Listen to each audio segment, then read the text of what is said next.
પોરબંદરમાં ચુવાડિયા કોળી સમાજ દ્વારા આષાઢી બીજની ઉજવણી કરવામાં આવી હતી, જેમાં ધ્વજારોહણ, શોભાયાત્રા અને વિદ્યાર્થી સન્માન સમારોહનું આયોજન કરવામાં આવ્યું હતું. પોરબંદરમાં ચુવાડિયા કોળી સમાજ રેલવે સ્ટેશન ગ્રુપ દ્વારા આષાઢી બીજના પાવન અવસરે શ્રી રામદેવજી મહારાજના મંદિરે ધ્વજારોહણ સાથે ધાર્મિક કાર્યક્રમોની શરૂઆત કરવામાં આવી હતી. ત્યારબાદ ભવ્ય શોભાયાત્રા યોજાઈ હતી, જેમાં સમાજના મોટી સંખ્યામાં લોકો જોડાયા હતા.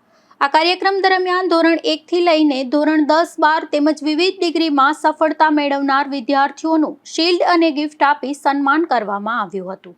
ઉપરાંત નાના બાળકોને સાંસ્કૃતિક કાર્યક્રમો રજૂ કરી સૌનું મન મોહી લીધું હતું. આ કાર્યક્રમના અંતે મહાપ્રસાદનું આયોજન કરવામાં આવ્યું હતું. આ પ્રસંગે સમાજના પ્રમુખ મુકેશભાઈ રામજીભાઈ વિરમગામાએ વિદ્યાર્થીઓને શિક્ષણ ક્ષેત્રે આગળ વધવા, સમાજમાં શિક્ષણનું પ્રમાણ વધારવા, સમાજને વધુ સંગઠિત તથા શિક્ષિત બનાવવાનો સંદેશ આપ્યો હતો. નિપુલ પોપટ સાથે અશોક થાનકી, ગુજરાત ન્યૂઝ, પોરબંદર.